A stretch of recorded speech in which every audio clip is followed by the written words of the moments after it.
ওই বেলাল রাদিয়াল্লাহু তাআলা আনহুর যখন আপনার 6 বছর বয়স, ওই 6 বছর বয়সে তিনার কাজ ছিল আপনার ছাগল বকরি চরানো। ছাগল বকরি চরানোর জন্য আপনার জঙ্গলে মাঠে গিয়েছে। এবার মাঠে যাওয়ার পরে আল্লাহর সৃষ্টি দেখিয়া তার মাথা খারাপ হয়ে গেছে। ওগো আল্লাহ, আজকে গাছ বানাইলো কে, জমিন বানাইলো কে, আসমানকে বানাইলো, জমিনকে বানাইলো, মানবকে বানাইলো, ছাগল বকরিকে বানাইলো, গরুকে বানাইলো, তুম্বাকে বানাইলো, এত কিছু কে বানিয়েছে? এর জন্য কে প্রভু আছে, কে আল্লাহ আছে? আমার হযরত বেলাল রাদিয়াল্লাহু তাআলা আনহুর ব্রেনের মধ্যে এই কথাটা আপনার খেলতে লাগলো। এবার বাড়িতে আসলো। বাড়িতে আসার পরে মাকে ডাক দিয়া বলল, মা, আজকে আমাদের গডকে, আমাদের প্রভুকে, আমাদের আল্লাহকে। ওই মা ডাক দিয়া বলল, ও বেলাল শোন রে, তুমি কি জানো না, জানো না আমাদের গড, আমাদের প্রভু, আমাদের আল্লাহ হলো উমাইয়া। জোরে বলুন নাউজুবিল্লাহ। আমার বেলাল বলে, মা, ওই উমাইয়া আমাদের আল্লাহ হতে পারে না। কারণ হইল আমি যেমন মানুষ, ওই উমাইয়াও মানুষ। ওই উমাইয়া আমাদের তৈরি করতে পারে না। মা গো, আজকে ওই উমাইয়াকে আমি আল্লাহ বলে মানি না। বেলালের মা চিন্তা করে, আল্লাহ গো, আজকে দেখো, আজকে উমাইয়াকে যদি আল্লাহ বলে না মানে, আজকে আমাদের দেশে রাখবে না, আমাদের প্রতি অত্যাচার শুরু করে দিবে, আমাদের প্রতি জুলুম শুরু করে দিবে। অতএব আমার সন্তানের জন্য আমরা জুলুম সহ্য করতে রাজি না। আজকে এই সন্তানকে উমাইয়ার কাছে বিক্রি করে দিব। উমাইয়া ঠিক তাকে লাইনে নিয়ে আসবে। 6 বছর বয়সে বেলালকে নিয়ে গিয়ে ওই উমাইয়ার কাছে 1 টাকার বিনিময়ে বিক্রয় করে দিল। উমাইয়া বেলালকে কিনে নিল। বেলালের মাথায় কিন্তু আপনার সব সময় ওই যেন ওই কথাটা ঘোরাঘুরি করে। বেলাল যখন যুবক হয়ে গেল, বেলাল বুঝতে পারলো, জানতে পারলো, কারণ বেলালের কাছে গায়েবী আওয়াজ দিয়া আমার নবীর কালেমাটা ভেসে আসতো, লা ইলাহা ইল্লাল্লাহ, লা ইলাহা ইল্লাল্লাহ মুহাম্মাদুর রাসূলুল্লাহ সাল্লাল্লাহু তাআলা আলাইহি ওয়াসাল্লাম। আমার নবীর কালেমাটা যখন ভেসে আসতো, আমার বেলালও যেন আমার নবীর কালেমাটা পড়তো। ওই কালেমাটা পড়তে পড়তে একদিন সকল রাখাল বাকালেরা জিজ্ঞাসা করে, বেলাল, আজকে তুমি কি এমন মন্ত্র পড়ছো যেই মন্ত্র আমরা জীবনে কোনোদিন শুনি না? আমার বেলাল বলতে চায়, শোনো রে, এটা কোনো মন্ত্র না, এটা কোনো জাদু নয়, এটা হলো আমার নবী তোমার নবীর কালেমা, লা ইলাহা ইল্লাল্লাহ মুহাম্মাদুর রাসূলুল্লাহ সাল্লাল্লাহু তাআলা আলাইহি ওয়াসাল্লাম। রাখালেরা, আমার বন্ধুরা, শোনো রে, আজকে তোমরা যে উমাইয়াকে আল্লাহ বলে মানো, উমাইয়া আল্লাহ নয়, আমাদের একজন আল্লাহ আছে, আর আল্লাহর প্রেরিত রাসূল মুহাম্মাদুর রাসূলুল্লাহ সাল্লাল্লাহু তাআলা আলাইহি ওয়াসাল্লাম। ওরে আমার বন্ধুরা, আজকে তার রাস্তা ছেড়ে দিয়া আজকে নবী যে পথটা দেখায় ওই পথে চলো। আমার বেলালের সাথে যারা ছাগল চড়াইতো তারা বলল, বেলাল, উমাইয়া আমাদের খাওয়ায়, উমাইয়া আমাদের পড়ায়, উমাইয়া আমাদেরকে কিনে নিয়েছে, আমরা হলাম উমাইয়ার গোলাম। অতএব উমাইয়ার কথার বাইরে আমরা যেতে পারবো না। উমাইয়ার কথার বাইরে যদি আমরা চলে যাই, আমাদের বড় কষ্ট হয়ে যাবে, আমাদের বড় যন্ত্রণা দিবে। অতএব বেলাল, তোমার কথায় আমরা উমাইয়াকে ভুলতে পারবো না। বেলাল বলল, শোনো রে, আজকে তোমরা উমাইয়াকে আল্লাহ বলবে বলো, কিন্তু আমি বেলাল জীবনে উমাইয়াকে আল্লাহ মানব না। এবার সমস্ত রাখালেরা উমাইয়ার কাছে আসিয়া নালিশ দিল। উমাইয়াকে ডাক দিয়ে বলল, ও আমাদের রাজা, ও আমাদের বাদশাহ, আজকে যে আপনার একজন গোলাম আছে যার নাম হলো হযরত বেলাল, যাকে আমরা বেলাল বলে ডাকি, ওই বেলাল নবীর কলমা পড়ে নিয়েছে। মনে মনে অন্তরে অন্তরে নবীর কলমাটা পড়ে আর আমাদেরকে প্রস্তাব দেয়, তোমাকে প্রভু বলে মানে না। উমাইয়া আমার বেলালকে ডাক দিলে, বেলালকে ডাক দিয়ে বলে, বেলাল রে, আজকে তুমি নাকি কালমা পড়েছ নবীর? বলে, হ্যাঁ। যে যারা মুমিন হয় তাদের ভয় আছে, যারা আল্লাহর ওলি হয় তাদের ভয় আছে, যে যারা আল্লাহর মুমিনত্ব অর্জন করে তাদের ভয় আছে? ভয় নাই। যেদিকে যান সেদিকে তার কারণ হলো তারা সততার পথে চলে, তাদের জীবনে কোনোদিন ভয় হবে না। আর যদি গাঁজাখোর পীর হয়, আর যদি মেয়েদের মুরিদ করা পীর হয়, ওই পীর একটা ব্যাঙ দেখেও ভয় পায়। যে পীর এখন জগতের মধ্যে অনেক প্রকারের আছে, মেয়েদের মুরিদ করা পীর আছে, কালো পীর আছে, ধলো পীর আছে, নীল পীর আছে, লাল পীর আছে, তারপরে আপনার বড় পীর আছে, সব রকম পীর আছে। তবে পীর আমাদের ধরতে হবে, আমাদের একটু দেখে শুনে পীর ধরতে হবে। যাকে থেকে ধরে নিয়ে মারলাম গাঁজায় টাঁচ, তাইলে কিন্তু হবে না বাবজি ভাইরা। তাই সতর্ক হয়ে যান। এখন তো কিছু পীর আছে যারা বলছে তুমি আমার কাছে মুরিদ হও, নামাজও পড়তে হবে না, রোজাও করতে হবে না, হজও করতে হবে না, জাকাতও দিতে হবে না, শুধু টাকা নিয়ে এসো আমার কুঠাই দিয়ে যাও, আর তুমি আমাকে বড় লোক ধনী করো। কোন পীর আজকাল যারা বর্তমানে যারা সাধারণ পীর আছে তাদের দেখবেন দালান আছে, বাড়ি ঘর একবারে বুঝলেন প্রচুর, একবারে বড় বড়, গরিব নাই। আর যারা মূলত মুমিন মুত্তাকিন সলেহীন, যারা আদৌ হচ্ছে আল্লাহর ওলি, তাদের জমিও নাই, জায়গাও নাই, তাদের বাড়িও নাই, অট্টালিকা নাই, গাড়িও নাই। তার কারণ হলো তারা নবীর প্রেমে পাগল, আর তারা হলো আল্লাহর প্রেমে পাগল, জগতের সম্পদের পাগল নয়। বাবা যে ভাইরা যেটা বলছিলাম, আমার বেলালকে ডাক দেয়া বলে, বেলাল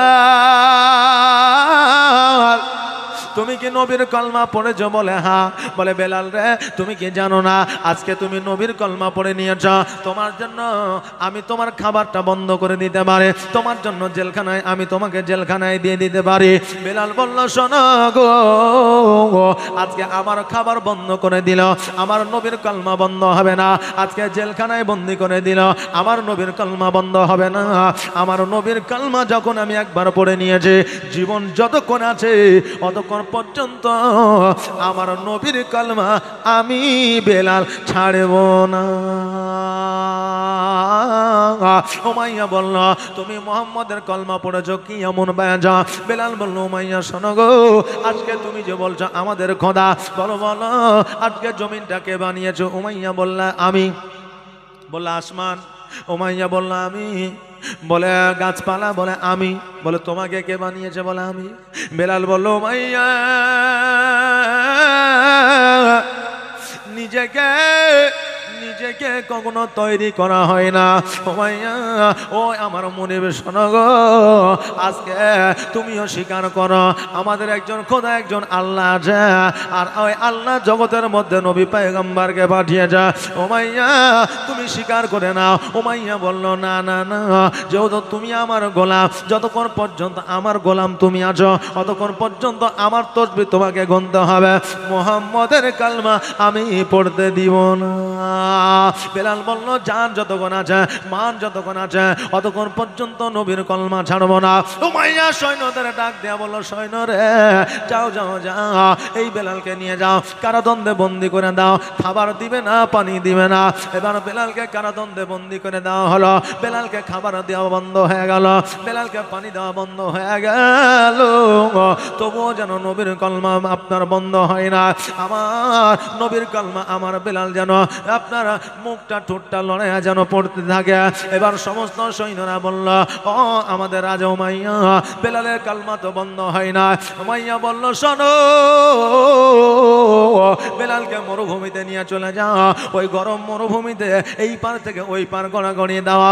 গরম মরুভূমিতে বেলালের গায়ে যখন ফুসা পড়ে যাবে, বেলালের গায়ে লবণ ছিটা দিবে, আর বেলালের গায়ে লেবু চিপে দিবে, দেখবে যন্ত্রণায় নবীর কালেমা ভুলে এগিয়েছে।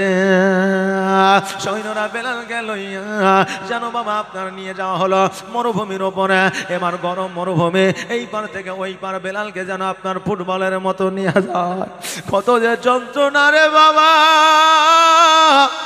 আজকে আমরা ধর্মটা অতি সহজে পেয়ে গেছি, এই জন্য আমাদের ধর্মের প্রতি মায়া নাই, দয়া না। কিন্তু কত কষ্ট করে ধর্ম এসেছে, এই ইতিহাস যদি একবার জানা হয়, আপনি জীবনে নামাজ ত্যাগ করবেন না। আমার বেলাল রাদিয়াল্লাহু তাআলা আনহুকে মরুভূমির উপরে যেন আপনার এই পার থেকে ওই পার যেন নিয়ে যাওয়া হয়। এবার বেলালের গোটা শরীরে যেন আপনার ফুসা পড়ে গেছে। বেলাল যেন অজর নয়নে কান্দে আর আল্লাহকে ডাক দিয়া বলে, আল্লাহ গো, আমার যতক্ষণ পর্যন্ত প্রাণ আছে, যতক্ষণ পর্যন্ত জান আছে, আল্লাহ আমার নবীর কালমা পড়তে পড়তে জানা আমিও জগৎ ছেড়ে পরজগৎ যাইতে পারি। এ আল্লাহ তুমি আমাকে তৌফিক ইনায়াত করে দাও। বেলাল এত যন্ত্রণার মধ্যে বেলাল যেন কলেমা ছাড়ে না।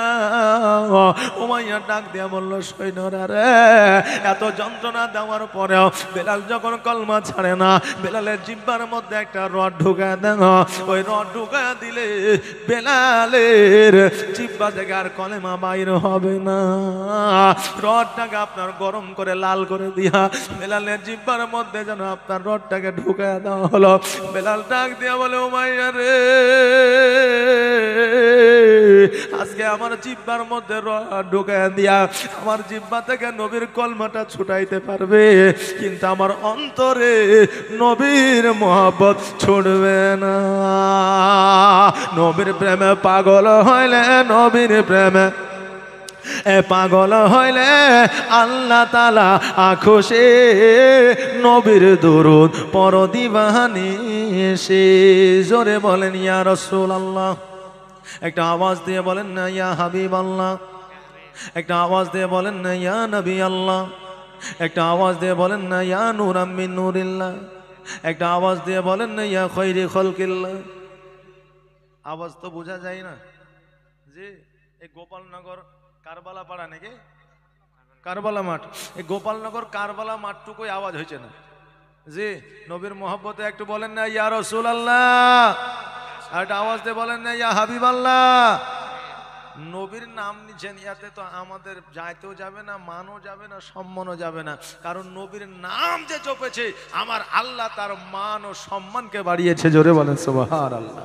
তাই কই বলছেন, নবীর প্রেমে পাগল হইলে, নবীর প্রেমে পাগল হইলে আল্লাহ তাআলা খুশি। নবীর দরুদ পড় দিবানি সে, নবীর দরুদ পড় দিবানি সে। নবীর প্রেমে পাগল হইলে, নবীর প্রেমে পাগল হইলে আল্লাহ তাআলা খুশি। নবীর দরুদ পড় দিবানি সে। ও কি নবীর প্রেমে পাগল হইলে আমার আল্লাহ তাআলার দিদার মিলে গো। থাকো যদি যদ বাহালে, থাকো যদি যদ বাহালে হইয়া প্রেম দাসে। নবীর দরুদ পড় দিবানি সে। নবীর প্রেমে পাগল হইলে, নবীর প্রেমে পাগল হইলে আল্লাহ তাআলা খুশি। নবীর দরুদ পড় দিবানি সে, নবীর দরুদ পড় দিবানি সে। ও বেরাদার,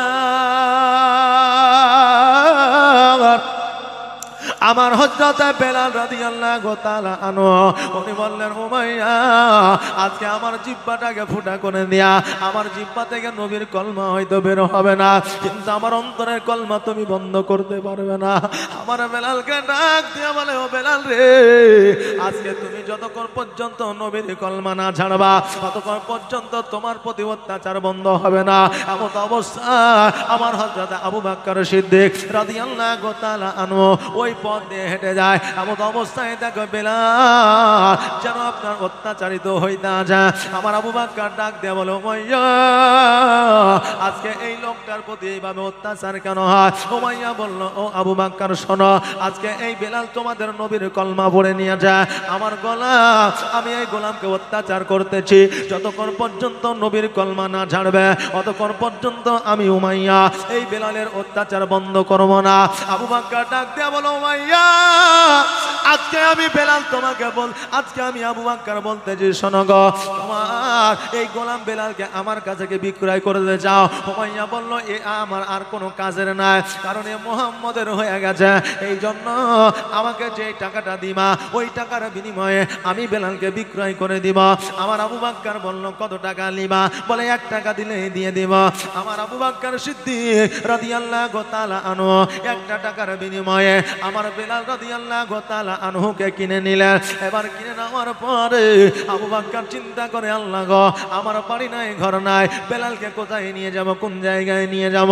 আমার আবু বকর বলে, আল্লাহ, আমাদের চিন্তা যেখান থেকে শেষ হয়ে যায়, আমার নবীর চিন্তা ভাবনা সেইখান থেকে শুরু হয়ে যায়।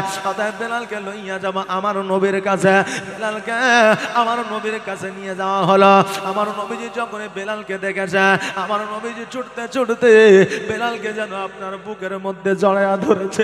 বেলালকে বুকের মধ্যে জড়ায়া ধরে নিয়া আমার নবীজি দুই চোখের পানি ছেড়ে দিয়ে অস্ত্র জড়াইতে আছে। বেলাল দুই চোখের পানি ছেড়ে দিয়ে কান্দে। আমার নবী ডাক দিয়ে বলে, বেলাল রে, আর কাঁদিও না, কাঁদিও না, আর চোখের পানি তুমি ঝরাইও না। ওরে বেলাল, আজকে যখন তুমি উপস্থিত হয়ে গেছ, হাজির যখন আমার কাছে হয়ে গেছ, আর তোমার প্রতি কোনো অত্যাচার হবে না। বেলাল বলে, নবী গো, উমাইয়া আমাকে জ্বালা যন্ত্রণা দিয়েছে বলে কাঁদি না। উমাইয়া আমার জিহ্বাটাকে ফুটে দিয়েছে বলে কাঁদি না। উমাইয়া আমার কাটা জায়গাগুলোতে লবণের ছিটা দিয়েছে বলে কাঁদি না। ওগো নবীজি, আমি বেলাল ছোট্ট থেকে বড় হয়ে আছে, আমার মা আমাকে বিক্রয় করে দিয়েছে, আমার আব্বা আমাকে বিক্রয় করে দিয়েছে, ছোট্ট থেকে বড় হইয়াছি, আজও পর্যন্ত আমাকে কেউ সঙ্গে নেয় নাই, আজও পর্যন্ত কেউ আমাকে এক লোকমা খাইয়ে দেয় নাই, আজও পর্যন্ত আমি বেলাল আমাকে কেউ বুকে কোনোদিন বুকে জড়ে ধরে না। কারণ হইল আমি বেলাল বড় কুৎসিত, বড় কালো। আমি বেলাল, আমার কষায় গাছ, আমার ঠোঁটগুলো হইল মোটা। আমি এত কালো গো নবী, যারা আমাকে দেখে তারা আমাকে কালো কালো বলে। গো নবীজি, আজও পর্যন্ত আমি বেলাল আমাকে কেউ বুকে নেয় না। আজকে নবী তুমি আমাকে বুকে নিয়েছ, এই জন্য খুশিতে আমি বেলাল দুই চোখের পানি ঝরায়া কান্দি। আল্লাহর নবী, নূরের নবী গো, আপনি নবী আমার আজীবনের জীবন, আপনি আমার জীবন সাথী, অন্ধকার কবরের বাতি, আপনি আমার জীবন সাথী, অন্ধকার কবরের বাতি, আপনি নবী আমার নির্জনের একজন। আল্লাহর নবী, নূরের নবী গো, আপনি নবী আমার জীবনের জীবন, আপনি আমার জীবন সাথে, অন্ধকার কবরের বাতি, আপনি নবী আমার নির্জনের একজন। আল্লাহর নবী, নূরের নবী গো, আপনি নবী আমার জীবনের জীবন। আর দেখে আপনার মজেজা, ভাগবতী হয় খাদিজা, আর দেখে আপনার মজেজা, ভাগবতী হয় খাদিজা, সপে দিল নবী আজীবন আর মরণ। আল্লাহর নবী, নূরের নবী গো, আপনি নবী আমার আজীবনের জীবন। ও বাবাজি ভাইরা, আমার বেলাল দুই চোখের পানি ছেড়ে দিয়ে বলে, ইয়া রাসূলুল্লাহ, ইয়া হাবিবাল্লাহ, নবী গো, আজকে আমি বেলাল আমাকে কেউ কোনোদিন বুকে জড়ায় ধরে নাই। ওগো নবীজি, আমাকে আজ পর্যন্ত কেউ এক লোকমা খাওয়ায়া দেয় নাই, আজকে আমার চোখের পানি কেউ কোনোদিন মিশায়া দেয় নাই, আজকে আমি বেলাল আমাকে কেউ সঙ্গে নেয় না। নবী গো, আজকে যখন আপনি আমাকে বুকে জড়ায় ধরে নিয়েছেন, আমার জীবনে যত যন্ত্রণা ছিল সমস্ত যন্ত্রণা যেন দূর হয়ে গেছে। নবী আমার ডাক দিয়ে বলে, বেলাল রে, আজকে তুমি আমার কাছে এসেছো, আজকে বলো তুমি আমার কাছে থাকবে না কোথায় থাকবে? তোমার দায়িত্বখানা আমি নবী নিয়ে নিব। বেলাল বললে, হুজুর, আজকে আমার মা নাই, আমার আব্বা নাই, আমার দাদু নাই, দাদা নাই, আমার নানা নাই, নানি নাই, জগতে আমার চাচা নাই, চাচি নাই, আমার কোনো ভাই নাই। ও ইয়া রাসূলুল্লাহ, ইয়া হাবিবাল্লাহ নবী গো, আমার থাকার মতো কোনো জায়গা না। আপনি যে জায়গায় আমার দিবেন আমি বেলাল সেই জায়গায় থেকে যাব। নবী আমার বলে, বেলাল আমি নবী তোমাকে এমন একটা জায়গা দিব, এমন একটা স্থান দিব, এমন একটা পথ দিব, যেই পথটা এত সম্মানিত আমার আল্লাহ তাবারক তাআলা কিয়ামতের দিন তাদের মাথাটা উঁচু করে দিবে। যেই পথটার নাম হলো মুয়াজ্জিন। জোরে বলেন সুবহানাল্লাহ। আমার নবী বলে দিয়েছে, জগতের মধ্যে যারা মসজিদে আজান দিবে কিয়ামতের দিন তাদের মাথাটা উঁচু করে দেওয়া হবে। তাদেরকে দেখলে সবাই বুঝতে পারবে জগতে এরা মুয়াজ্জিন ছিল। আমার আল্লাহ কিয়ামতের দিন তাদের মাথাটা উঁচু করে দিবে, দেখলেই বুঝতে পারা যাবে যে এরা দুনিয়ার মধ্যে মুয়াজ্জিন ছিল। তবে আজানটা বাবা দেওয়ার মতো করে দিতে হবে। এখন আজান যদি আমরা সঠিক করে না দিই তাহলে আরশে আজিমে পৌঁছাবে না, আর আরশে আজিমে যদি না পৌঁছায় তাহলে ওই মুয়াজ্জিনের মাথাটা উঁচু হবে না। আজকাল বাবাজি ইমামদের যা অবস্থা, এখন মুয়াজ্জিন আজান দিয়েছে আসসালাতু খায়রুল মিনারে নাওম। মিনারে নাম খায়রুল যে আছে ও তো বলবে যে যাক মাশাআল্লাহ, আমাকে ছাড়া আজান কোনোদিন হয় না, মানে খায়রুলের নাম নিতেই হবে। এখন ইমাম সাহেব যদি বলে ভাই বা চাচা আজানটা যে দিচ্ছেন একটু শব্দটা ভুল হয়েছে, একটু আজানটা একটু শিখেলেন দিয়ে আজানটা দেন ভালো হবে। মুয়াজ্জিন বলে, মশাই তুমি তো 2 বছর হইলে আইলে, আমি তো 10 বছর থেকে আজান দিই, আজ পর্যন্ত কেউ ভুল ধরতে পারলে না, আর তুমি 2 বছরে ভুল ধরে এলে। আচ্ছা ইমাম তো পরিবর্তন হয়, আপনার দেশে লাই সব দেশই হয়, কিন্তু মসজিদ তো পরিবর্তন হয় না। এখন আমাদের সরকারি ভাতা পেয়েছে 1500 টাকা, আর হয়তো মসজিদ থেকে কিছু দিচ্ছে, আজান দেওয়ার লোক খুঁজে পাইছে না, তো যারা রিটায়ার্ড পারসন তাদেরকে নিয়ে এসে আজান দেওয়া আছে। যাদের দাঁত নাই, শব্দ ঠিক নাই, বয়স হয়েছে, জি বয়স হয়েছে, তারা দিচ্ছে এখন আজান। বাবজি ভাইরা আজান দেওয়ার জন্য এমন একজনকে সিলেকশন করেন যেমন বেতন দিয়ে ইমাম রাখতে পারেছেন, ওই রকম বেতন দিয়ে একজন ভালো মুয়াজ্জিন রাখেন। মুয়াজ্জিনের আজান যদি আরশে মহল্লায় যদি আরশে আজিমে যদি পৌঁছে যায় তো সারা গ্রামের মানুষকে আল্লাহ তাবারক তাআলা পার করে দিবে। জোরে বলেন সুবহানাল্লাহ। আজান সুন্দর হতে হবে, আজান সুন্দর হলে সবাই শুনবে, ফারিস্তারা পর্যন্ত শুনবে। যেই বেলালের আজানের কণ্ঠ যে আপনার খুব ভালো ছিল তা ছিল না, কিন্তু বেলালের যে শব্দ, ওই শব্দ শুনিয়া আল্লাহর ফারিস্তারা পর্যন্ত আজান শ্রবণ করতেন। জোরে বলেন সুবহানাল্লাহ।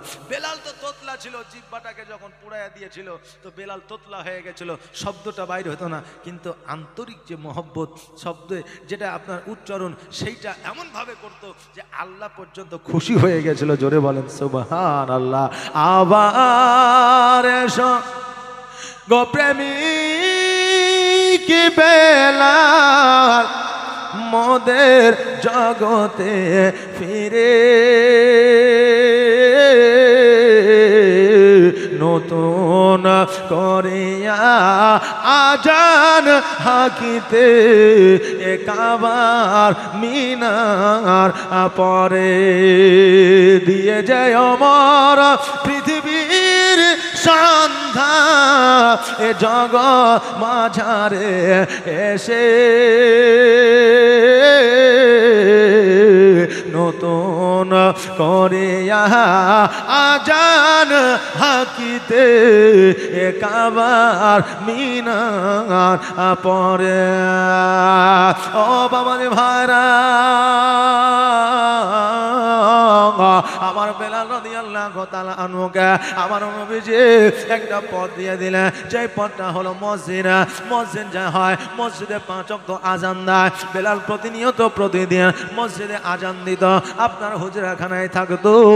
একদিন মক্কা নগরে, একদিন আরব ভূমির মানুষেরা বলল, দেখ রে দেখ, এই যে বেলাল আজানটা দেয়, ওর আজানটা তো তোতলা হয়, আজানের বাক্যটা সঠিক হয় না, অতএব এই বেলালকে পরিবর্তন করা দরকার আছে। ওমর এসে আমার নবীজিকে বললেন, আমার নবীজি বলল, ওমর আজকে এশার নামাজের পর থেকে নিয়ে বেলালকে বারণ করে দিতে হবে। আমার জামাতা ওসমান গনি আজানটা দিবে, বেলালকে যেন বারণ করে দিল। আমার ওসমান গনি আজানটা দিবে। মধ্যরাত্রি হয়ে গেল, তাহাজ্জুদের নামাজ কমপ্লিট কইরা সময়ে যেন বসে আছে, কিন্তু ফজরের ওয়াক্ত যেন আসে না। সকল সাহাবীরা আমার নবীকে যাইয়া বলল, হুজুর তাহাজ্জুদের নামাজ কমপ্লিট করেছি, কিন্তু সকাল কেন হয় না? আমার নবীজি বললেন, সাহাবীরা আমার আল্লাহ যখন রাত্রি দিয়েছে সকালও দিবে। জিবরিল আমিন এবার জগতের মধ্যে আসিয়া বলে, ইয়া রাসূলুল্লাহ, আল্লাহ সকাল দিবে না যতক্ষণ পর্যন্ত বেলাল আজান না দিবে। আমার নবী বললেন, জিবরিল আজকে বেলাল আজান দিবে, যে আজান বেলাল দিবে ওই আজান তো ওসমানও দেবে, তবে সকালে কেন বেলালের আজান ছাড়া হবে না? আমার জিবরিল আমিন বললে, হুজুর গো, আমার সঙ্গে কি আপনি একটু চাইতে পারবেন? বলে, হ্যাঁ পারবো, কেন পারবো না। জিবরিল আমিনের সঙ্গে যখন মসজিদে এসে আমার নবীজি হাজির হয়ে যায়, দেখতে জানো আমার বেলাল রাদিয়াল্লাহু তাআলা আনহু মসজিদে কেঁদে কেঁদে পুরা মসজিদটাকে যেন ভিজায়া দিয়েছে। জোরে বলুন সুবহানাল্লাহ। আল্লাহুম্মা সাল্লি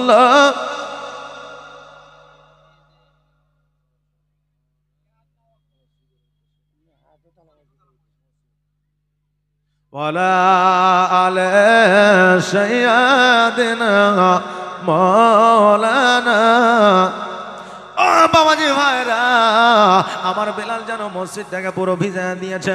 নবী আমার বেলালকে বুকের মধ্যে জড়িয়ে ধরে নিয়ে বলে, বেলাল তুমি কেন কান্দো রে বেলাল? তোমার চোখে কেন পানি? মসজিদ কেন ভিজে গেছে? বেলাল বলে, হুজুর গো, আমাকে মসজিদ থেকে বারণ করেছেন বলে আমি কাঁদি না। আগামী কালকে থেকে আশহাদু আন্না মুহাম্মাদ রাসূলুল্লাহ বলে আপনাকে দেখাইতে আমি আঙ্গুল দিয়ে পারবো না। এই জন্য নবী আমার কান্না বন্ধ হয় না। এই জন্য আমার কান্না বন্ধ হয় না। নবী আমার বলে, বেলাল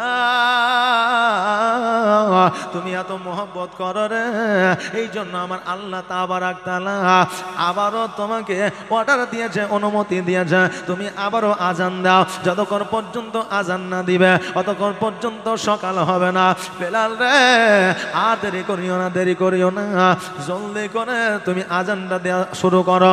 আমার বেলাল বলল, হুজুর গো, আমি যে আজান দিব, যদি আমার শব্দটা ভুল হয়ে যায় আমি তো গুনাহগার হয়ে যাব। আমার নবী বলে, বেলাল যেই তোমার গুনাহটা লেগবে রে, ওই আল্লাহ তোমাকে অর্ডার দিয়েছে। ওই আমার বাবা যে ভাইরা, মসজিদে আজান দেওয়ার জন্য আমার আল্লাহ সকাল করবে না, ওই মসজিদ আপনারাও তৈরি করেছেন। দুই তালা মসজিদ হবে, এই উন্নতির জন্য আপনারা জালসা লাগিয়েছেন। আমি বলবো ভাইরা আমার, আজকে আমাদের 30টা পারা দিয়ে আপনার কোরআন মাজিদ তৈরি হয়ে যায়। আমার আল্লাহর কোরআন জগতের মধ্যে এসেছে, আমার নবীর উপরে এসেছে। এই 30টা আপনার পারার অনুপাতে আমি মাত্র 5000 করে টাকা নিব আমার 30টা ভাইয়ের কাছে।